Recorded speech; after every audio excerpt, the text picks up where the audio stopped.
Welcome to Financial Clinic, your ultimate guide to achieving financial success. Proudly sponsored by NCBA Bank. Join Sally Limo as she expertly shares invaluable tips and insights designed to empower you in reaching both your personal, business, and financial goals with NCBA Bank. Your journey to a brighter financial future starts here. NCBA. Go for it. My name is Hepzibah Oronda. I'm the head of Gold Banking, which is one of the segments under consumer banking at NCBA Bank. In Gold Banking, we manage the middle affluent customers who are at an age where they have young families, they have children going through schooling from a young age to university. Financial literacy is a key aspect of our business, and we support our clients to learn how to save, invest, and grow their wealth. And a key aspect of this of the segment is to take our clients through financial literacy. And because our clients are really parents, they have children, financial literacy for children is a key focus in Gold Banking. Join me on the Financial Clinic as we talk about financial literacy for children. Can't wait to see you there. Twende mbele. NCBA. Go for it.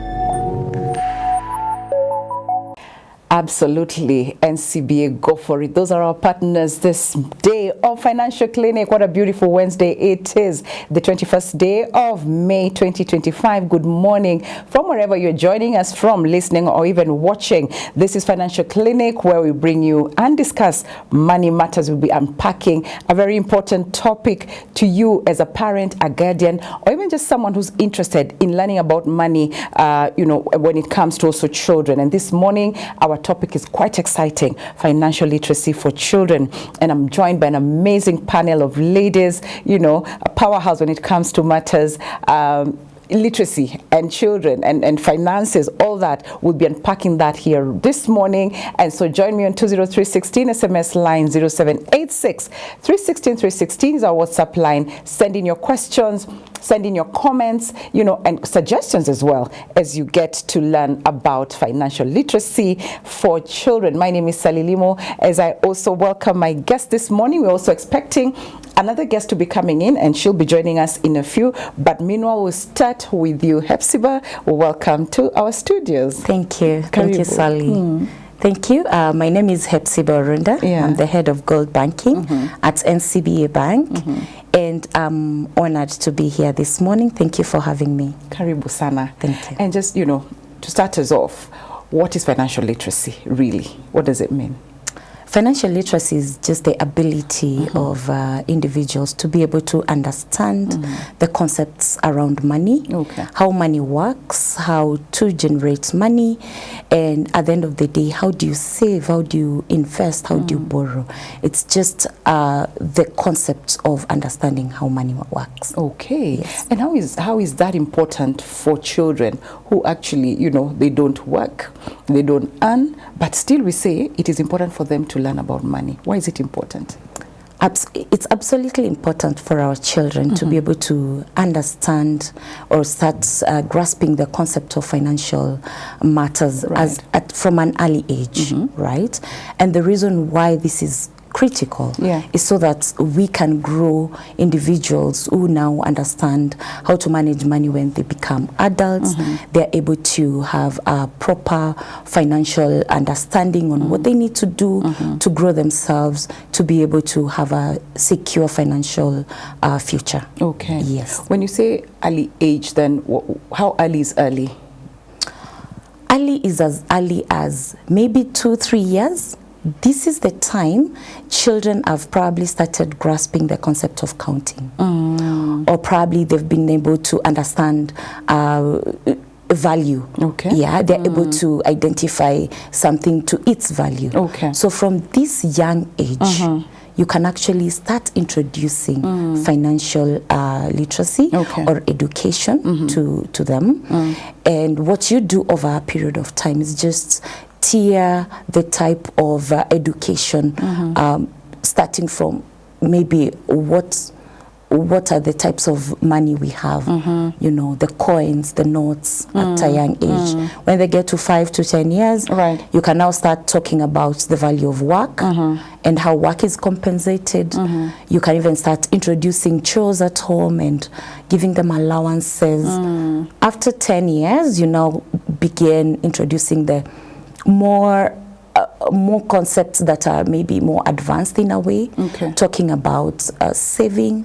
You can even start introducing types of accounts that we have, maybe a savings account, current accounts, how do they work? This is the time you can also introduce debit cards, talking to them about the different types of cards that we have in the system. And as they grow older, as they get to high school, as they get to university, you know, start talking about, you know, the power of compounding interest. How do you save? You know, the differences between saving, earning, spending, and even borrowing. Wow, that sounds like quite a bit for a child, but again, we are still here, want to learn. I mean, we are here to unpack that, just to understand with a child and at what age would they understand all those, you know, and the terms as well, right? Yes, but before then, we're going to get into a very short break. As you know, like we mentioned yesterday, the whole of this week we've been talking about our prayer circle live, which will be on this Friday, the 30th. Sorry, not this Friday, but the end of the month, Friday 30th, we'll be having an amazing time of praise and worship at the feet of Jesus Christ, where we'll be praying and worshiping and live on this station. Ensure that you plug in on the 30th you know, of this month on a Friday. That will be from 7 p.m. to 8:30 p.m. just being in the presence of the Most High God. And you continue our conversation, unpacking this topic of financial literacy for children, you know, and our guest has arrived, you know, the person who's going to take us through that, because she's a parent who's actually teaching her children about money. And, you know, Eva, I'm sorry, Angie, I think you'll introduce yourself first before we delve deep into this conversation. Thank you so much, Sally. Thank you for having me. Thank you, Hepzibah. I am a mother, and I will start with being a mother for the context of this conversation. I am a mother to 2 young children, one who's age 5, his name is Chiwo, and the second born, my little boy, who is age 3, turning 4 on Friday. And all of whom we speak about money openly. So I'm very happy to be here and to contribute towards the conversation. Most welcome. Asante. It's amazing. You know, I'm just like 5'3". We speak about money. Yes. A 5-year-old and a 3-year-old. Yes. Really, that sounds very interesting when you're coming to that. Hepzibah, we're talking about, you know, all that you've mentioned about debt management and all that. At that age, for example, the 5s and the 3s, at what level do you start? Do you start with the saving, or do you start with what you're talking about, the types of money we have, the notes and all that? Yeah, so at that young age, at 3 years, you start with just identifying the types of money we have. You know, the different coins, the different notes we have. You can probably even start introducing some concepts around saving digitally, and why sometimes maybe mommy would swipe using their debit card as opposed to giving out money, or even M-Pesa and the role it plays. So this is the time you just start introducing what money is. At 5 years, you can now start rewarding through allowances. Maybe you give them a chore at home, have them spread their bed, then I'll agree that if you do this continuously for maybe a week, 2 weeks, I'll be able to give you an allowance of this much. And at that point you can even introduce concept of piggy banks. You know, have maybe even a clear jar where you can put some coins in. When they get some allowances, they don't have to spend all of it. Show them you can actually spend a little bit but save for you to be able maybe to buy a toy in future or something like that. So you start by phases. At 3 years, probably they don't even know what you're talking about saving and everything. At 5 years, they will be able to understand when you're talking about saving towards a goal. Okay. Yes. I remember there's someone I hosted on the same, probably money matters and children. And they're like, why would I want to pay my child? I'm training them to be, responsible adults. So when you say you pay them for even spreading their beds, I don't know. But anyway, for you, Angela, what inspired you to start teaching these children early? 3 and 5 is quite early. Yes. What inspired you to start teaching them about money matters at this stage? Both my husband and I are in business, which is sometimes very radical, especially given the state of our economy and given how industries change. Yeah. So being a home that openly discusses money, being a home that openly discusses business, starts from as early as you can comprehend. Okay. Because then you realize that even for children that age, they have needs, they have wants. You want a toy. How do you buy a toy? Yeah. Right? And at that age, they understand reward systems. So you're in a space where you are teaching the child, like we have a little star system where you know what you're supposed to do. For example, if the incentive is potty training, you have the incentive and you have the reward. At the end of that reward, you want a toy. But where does the toy come from? Okay. How do we get the toy from the store to the house? Okay. So with that in mind, it's never too early. Yes. Okay. Hepzibah, for you at NCBA Bank, how then do you involve the parent or help the parent in, educating these children on matters finances? All right. We at NCBA, we believe it's critical for us to walk the journey with our children when it comes to financial matters, financial education. And parents are at the center of this journey. Okay. What we have done and curated is, number one, we have a junior savings account where a parent and a child will jointly open an account and start saving. So what we encourage is when they come to the bank to do deposits, they need to come with their children. Okay? Continue that journey from as young as 3 years. Once they get to an age they're able to understand, they'll be even more motivated to keep saving and bringing to the bank. We have seen scenarios where parents come with their kids with piggy banks and they come to the counter. The money is counted while the child is seeing what's happening, and it sparks an interest. And you will see they will keep coming over a period of time. Right. Yes. So that is what we've done with what we have encouraged our parents to do. On a higher level, we have also curated what we call a Go Educator plan. So this Go Educator plan really helps parents to save towards an education, maybe school fees in future. Okay. If you look at how school fees, how education is now expensive, you can actually tell there is need for us to start planning as early as possible. And the other day I was just speaking to one of the parents who was telling me kindergarten is more expensive now than even university. And why we encourage, you need to start from a young age. Start showing these children it's important to start saving very early. So walk the journey with them. There was a study that was done that showed if children are taught about financial matters by only the teachers, they tend to forget within 60 days. But when a parent is involved, that helps cement the education. Yeah, so they're able to understand, have these skills and grow with them. And as a result, you'll find that in future, we have individuals who actually understand how money works, how to earn, how to spend, what time do you need to borrow, and how to save. Okay. Yeah. It works like TV, because in TV we say show, don't tell. You show, and I like what you're saying, show them, come with them to the bank, let them see, and I'm sure they ask questions, do they? They do. Yeah. They do ask questions, and they always ask, what do you do here? How can I get more money here? Oh, yeah. I want to, have a lot of money in my account. So there are those questions that come, and you can actually see these genuineness for them to be able to learn and to be able to, grow into that a mindset of just knowing what to do with money. Okay. Yeah. Angie, back to you. What is that, some of those basic financial concepts that so far you've been able to teach your children? The first and the most interesting. I asked my son this morning because they were so excited. Mommy, you're going to tell the world about money and children. So my son Chiwo said, you have to tell them money is very important because money is for Jesus. And I was shocked. I was like, okay, I didn't see it going in that direction, but okay. And that's a key principle that I thank God because of the community we have in church.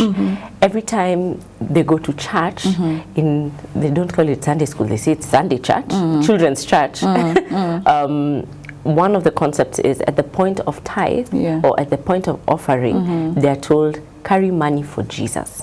Okay. So whether you remove it from your piggy bank, whether you'll get some from mommy or daddy, make sure as you come to church, you have money for Jesus. And that's a core principle that thanks to church and the community, they have been able to learn very early. So that is the first. I think the second is planning. I will say that has been taught by my husband and less of me because I wasn't much of a planner as a child, and it's not something that as a family where I grew up, we really took heed to. But my husband would make fun of his dad and say, you would go to see the same TV 10 times before you buy it. And as a child, you're like, are we at the store to buy it or we've just come to see again? But it helps with the element of planning. Plan before you spend. Plan is so crucial because your children understand, I want this, and something interesting they keep saying, and I'm happy as a dad he's been able to teach all of us, is plan. And the children will ask, are we buying today or are we planning? Are we buying today or are we planning? And it's something I have now learned in my adulthood by being his partner and him being a steward of our family, that you can plan for a purchase well in advance. So there is an element of Christianity, there is an element of planning, but there is also the element that you are able to see money from a positive light. Growing up, many times we were told, but if you are able to teach your children that money is a tool, it is a good thing to have, then it allows children to grow up seeing money from a point of view and finances from a point of view where they're not afraid. They're able to take risk, they're able to know that I am supposed to use this not just for myself, but for other people around me as well. Absolutely, right. And you know, with that then comes money management in the whole of that planning and all. There's also money management right there, isn't it, Hepzibah? And so does NCBA then come in, do you provide tools or even resources to help children manage money in a certain way? Okay, so the main tools that we have is number one, the savings account that they will open with their parent. Of course, they will walk the journey from a young age until 18 years. At 18 years, they're able now to transition to their own student account. So there's a special student account curated for those who are already 18, maybe still going through education, and until the point where they start earning, maybe they've been employed or they're now in business. Now they can transition to a fully fledged current account, which they can use. So we have that. Number two, we have the Go Educator plan, which I would encourage parents to actually reach out because it's curated based on the age of the child. So if a child is, say, 10 years now, we'll probably give you something that will cover education until about maybe 18, maybe for 8 years or something like that. If a child is younger, which we encourage you start younger, because then that means it gives you a longer time as a parent to save and also get a bigger lump sum at the time they probably are going to university, so that you're giving them a head start in life, right? We also continuously do educational forums. We do webinars. We do physical sessions where we invite customers in to come, sometimes with their kids, for us to be able to have a conversation all round. Of course, having a different sort of conversation with the kids, trying to show them what you want to be when you get older, and this is the path you probably need to chart. And so we really work with our customers. So we do understand financial matters. It's just not a one-hit, one-hit wonder show or something. It's a journey. Okay. We work with you. All right. I encourage even the young people who still probably are yet to start families to reach out to us. We'll be able to guide them on what to do and how to start planning for their families. Okay, and talking about journey, Angie, how has your journey with NCBA helped you, in just educating these children on matters money, your relationship with the NCBA? I think NCBA is a very interesting bank, and I will say this in this way. They are very intertwined in your life. Intertwined in your life in the sense that I thank God for the gift of having good RMs, and that is across all the accounts and all the businesses that we have with them. And they call, they care, they ask. They will call and ask you, hey, has he gone to school? Okay, I've seen this has happened. That there's an element of care that the bank has been able to give us, especially as business owners, that allows us just the peace of mind to be able to raise our children and raise them well. I think another element is the flexibility of the bank. The flexibility in the sense that you are able to do it as a parent and with your children. That makes the whole difference, because sometimes it could be I am saving for you, as I'm saving for my child, but then my child has no idea. You cannot have a conversation with them. They don't know where their money is put.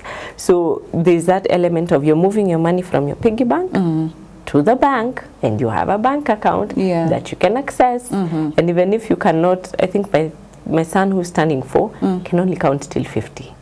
Now katikati there's a lot of 44 follows 47.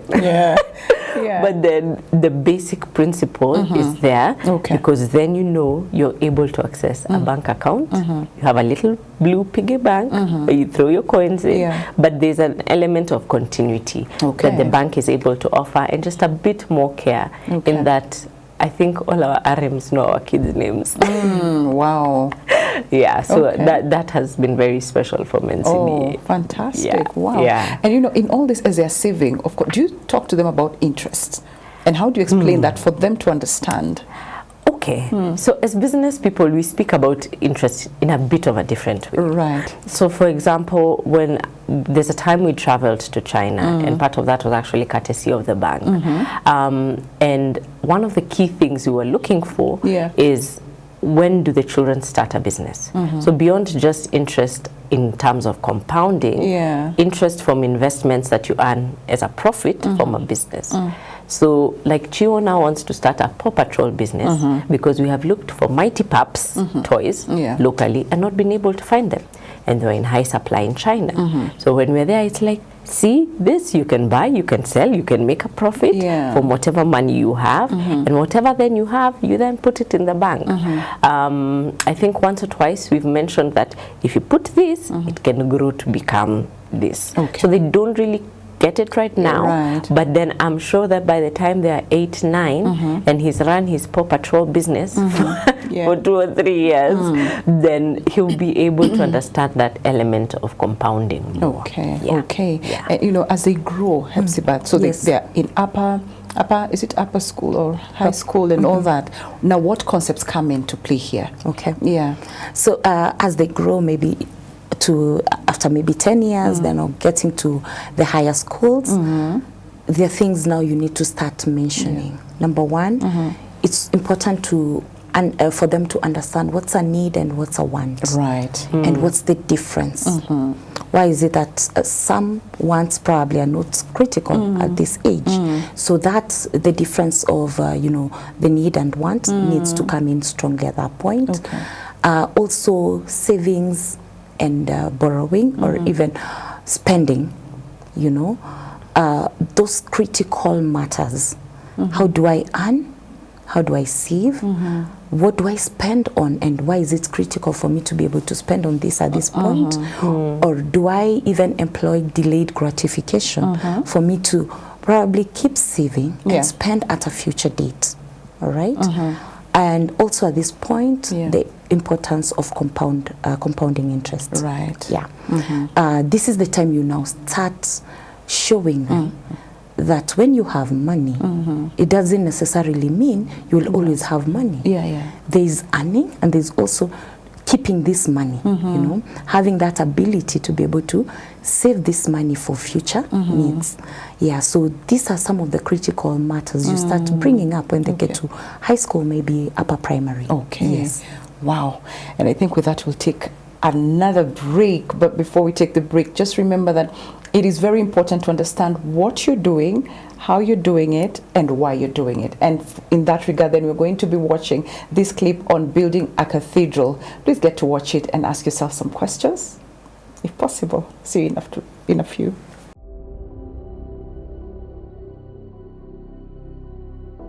Once, a man walked through a construction site. He watched 3 workers laying bricks.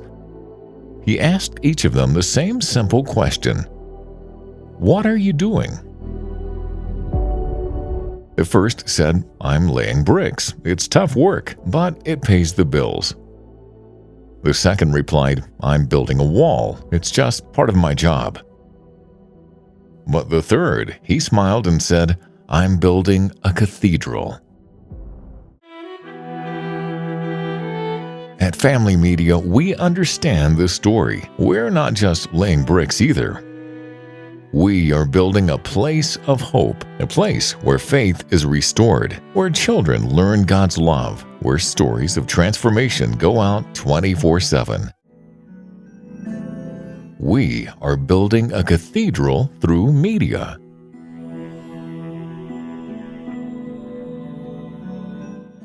But we are not building it alone. You, our partners, are helping us lay every brick.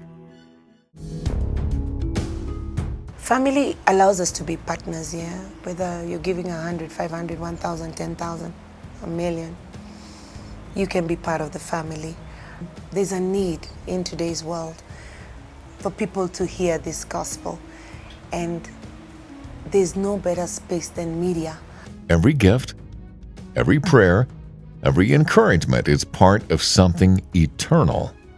It will touch me every time you're told that you listen to it because somebody else gave. Some are called to be apostles. In that line of calling, we are also called to take Jesus to the airwaves. Thank you for seeing beyond the bricks. Thank you for seeing the cathedral. Thank you for choosing to build with us, soul by soul. Together, let's keep building with purpose, with faith, and with joy. Family Media, keeping Jesus on the airwaves.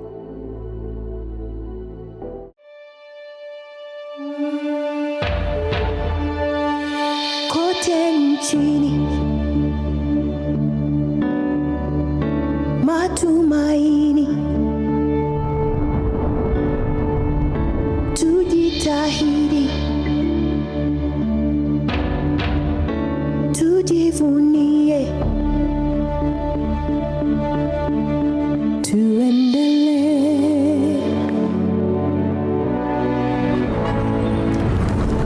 Mbele, twende mbele. Mbele, mbele. Tuendelee.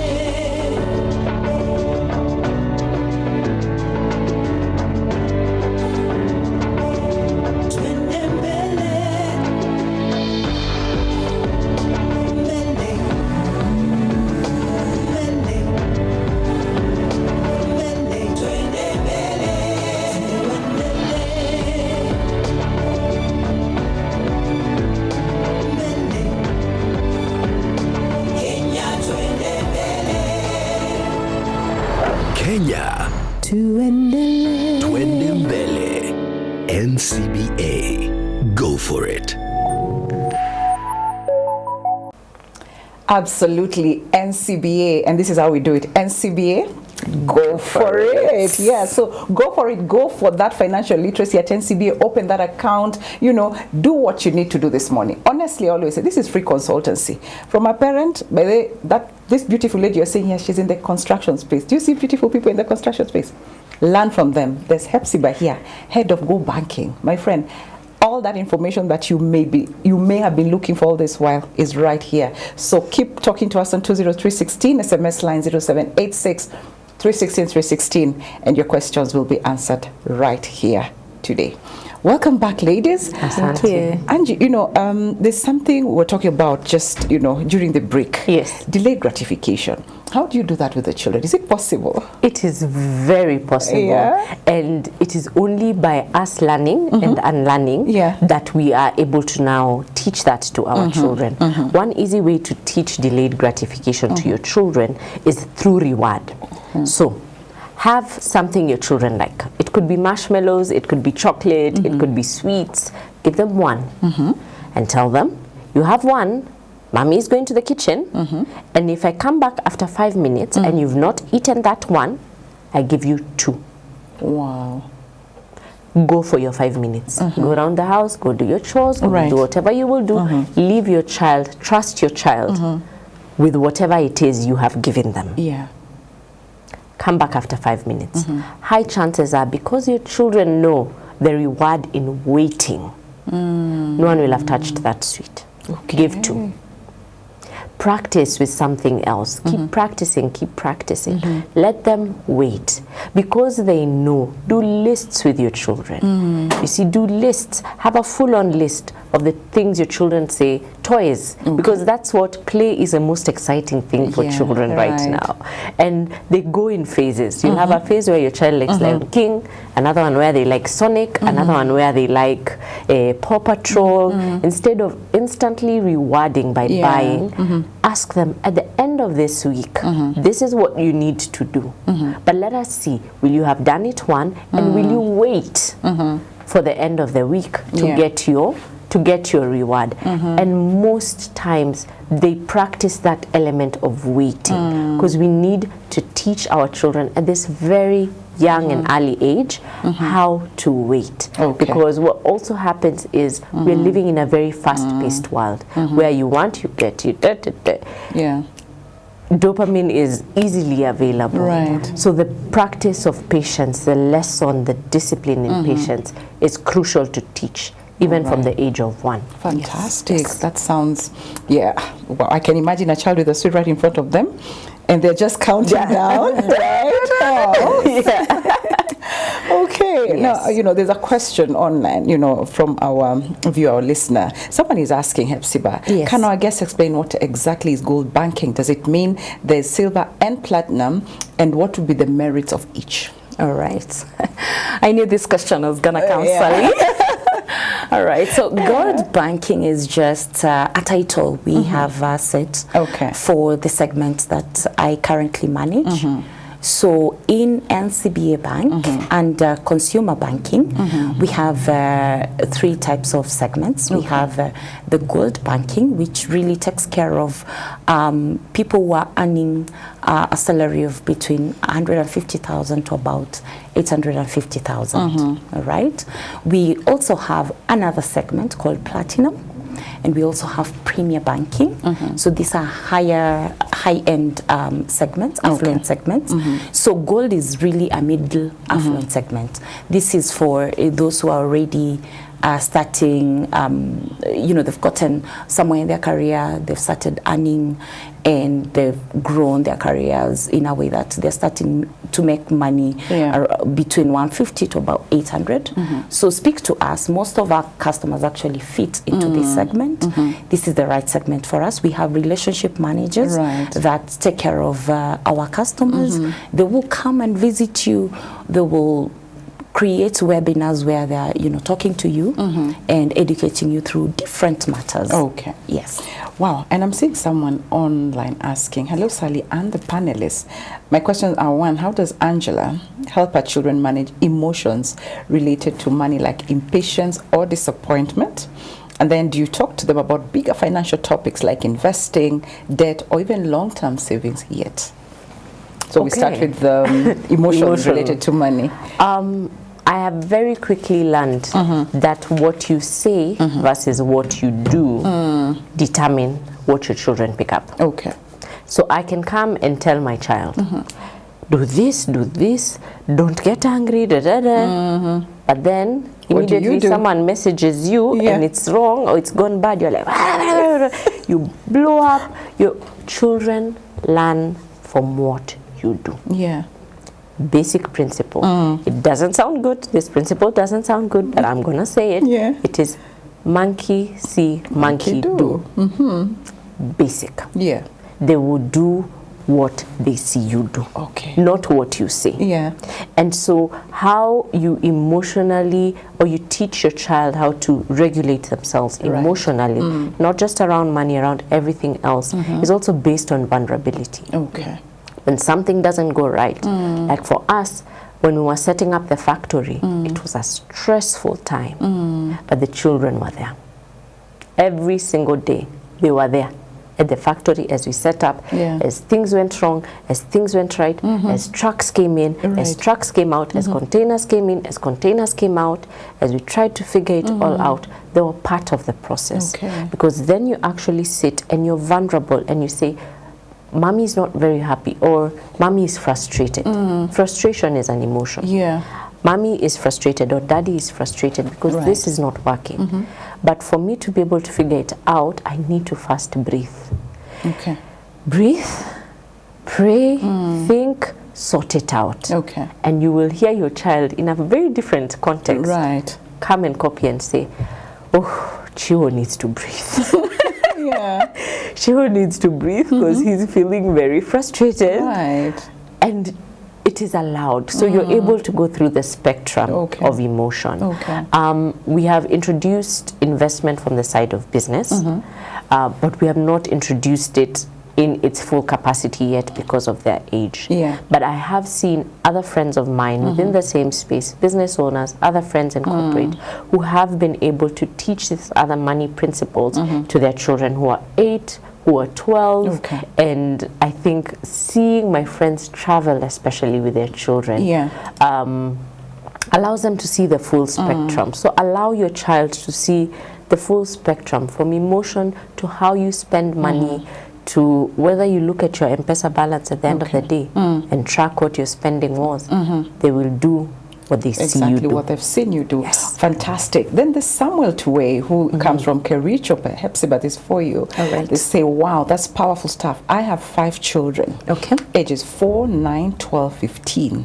Kindly, for guidance with the bank, NCBA, connect me with our guest in studio so that I begin saving as I'm in upcountry. That is Samuel from Kericho. And I think we'll be able to do that, Samuel. Thank you so much for that. And then someone else is asking, does NCBA offer simulations like saving competition to help kids practice more skills in a fun way? Okay. Yeah, that's an interesting question, and I know we are now, in a digital world. There's a lot of talk around AI. So there's something we are working on. Okay. It's still in production, and I would like to advise our client to reach out. We should be able to let them, know once we have the tool ready. Fantastic. Yeah. So watch this space. Something is coming, and they should join NCBA so that once it's out, they'll be the first. Exactly. Fantastic. Then there's also another question. How is NCBA reaching out to children who are out of school or living in formal settlement? And there's a question I was also going to ask, because also the rural children as well. How do you reach out to them? And that's a question our viewer listener is actually concerned or would want to know. All right. So one thing I need to mention here is that we are actually, our presence is across the country. We are now at 100 branches, right? And you will find branches like Chwele, which is deep in Western, right? You will get a branch in Busia. Yeah. So where our branches are situated, the work our branch managers, we call them branch CEOs, the work they do is really get down to the roots, have conversations with people around the communities, set up financial literacy programs and educative series where we talk with parents, with the different people at the grassroots. So our presence actually supports this, because remember, one of our goals is actually to foster economic stability and to support communities in places where, you know, naturally you wouldn't find a lot of this information, like the cities, right? So we are at the ground, we are on the ground, and through our branches we are able to communicate with people, and even children, even those who are out of school. We partner with organizations in these areas. Okay, fantastic. You know, Angie, we had spoken about, I think we had touched on allowances, just giving these kids some allowance. Do you do that? Yes, we do. We do. Okay. How we have structured our family business is to allow to have a group. Our family group handles the different elements of business that we have. And what we truly believe is before you work anywhere else, you will work for the family business first. Gain the basic skills, the basic discipline. Whether that is cleaning, whether that is washing the cups at this age, whatever that is, you will do, because the core of understanding financial discipline is being able to start at the very bottom. We do give our children an allowance, and I think it stems from the element of allow your children to see money from a positive light. You don't only earn money by suffering. It is a principle, because a lot of things we are learning. Because if you teach your children that it is only through pure sheer struggle and pain, then that is what they associate money with. So the structure of our group will allow our children, even at an older age, to earn an allowance, because you're shareholders in these organizations, you're shareholders in these businesses from an early age. So whether you are 10 or whether you are 50, whether mommy is there or daddy is there, there will be an allowance, but there is an element that you have to work for. There's a principle that I will just mention in passing, which I learned the other day. It's called the matriarch's garden. The matriarch's garden is you do not pluck a flower before you plant a flower. So you have a garden, you have a veranda, you have the small pot that you could have even put in the corner of your house, whether or not you have a veranda. You do not pluck a flower from there up until you pick another seedling. That could be 50 shillings. And plant it. Yes. So that allows children to know that yes, you can earn allowance, it is allowed, but make sure you have brought another plant, that there is another flower that will allow you to pluck a flower for tomorrow. Fantastic. Yeah, Hepzibah, that sounds good. That's amazing. Whoa. Now, because of time, I need to rush through some comments that I wouldn't want to leave out. Hepzibah, good morning, Sally. What's the procedure, or rather requirement, to start a child's account? And is it fixed, or can I make withdrawal from the account in case of an emergency? And then I think NCBA, same person, should start financial clubs in schools. The conversation on this show is a world-changing knowledge. There you go. Thank you. Thank you for that comment. We'll take that. I think that's an amazing proposal. Absolutely. We'll pick it up and work on it. On the first question around savings account, the requirement is just basically to get the child's birth certificate or notification. You can also come in with your ID as a parent, and we will be able to set up the account for you. Yeah, it's as simple as that. It's a savings account. So this means the concept of a savings account is that you can only withdraw once in a month. But it doesn't mean that you cannot access your money whenever there is an emergency. All we are doing is just to help you put your money together. It will be earning some interest, because it's a savings account. But when you need to access the money, you can access the money. What we encourage is maybe once in a month, that will be enough for you to withdraw, so that you're also not putting in money today and withdrawing after a week. So we're trying to discourage that. So talk to us. And the importance of an emergency fund, isn't it? Exactly. Okay. Angie, growing up, just before we wrap up this show, what did you learn about money that you may want to unlearn today, or just, for your kids? Something that you learned and you're like, this one, no. So it is the negative element around money. So I've been very conscious about that. Because you see, growing up, money was in very short supply. But then you grow up and you realize that people who are on 25k salaries did a world of difference within their life by simply applying certain money principles. So that is something I've really had to unlearn, and also ask myself, what is a biblical element towards wealth creation?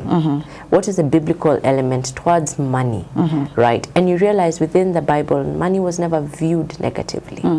Money was never viewed negatively. It is the choices that people made with wealth and money that caused demise.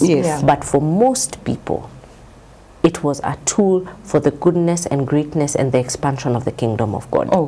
So unlearning the negativity that is shrouded around money is something I have been very intentional about. And that is, I'm not only passing to my children, but even to my friends and to anyone I speak to.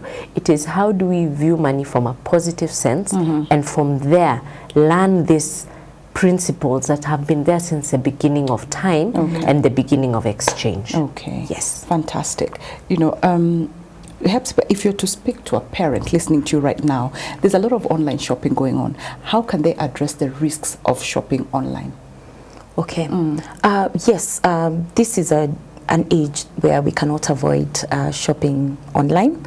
There's a lot of scams that actually go, this scam, you'll find these people are actually going for people who do not know what is required of them to protect themselves. My advice to parents is that, number one, be very careful when it comes to online shopping. Avoid links. You know, when somebody forwards you a link and tells you this is the online banking for NCBA, avoid links. It's proper to go through the right website to be able to use your cards properly. And whenever you're shopping online, if you have maybe avoid saving, you know, the debit card or the card information online when you're shopping, because sometimes when you save this information, it can fall to the wrong people. Yes. Fantastic. And you know, just before we're wrapping here, the pressure here. Hi, Sally. Being someone who loves kids, I'm enjoying and learning a lot from this show. At least I have something to teach kids and parents when doing my kids' event.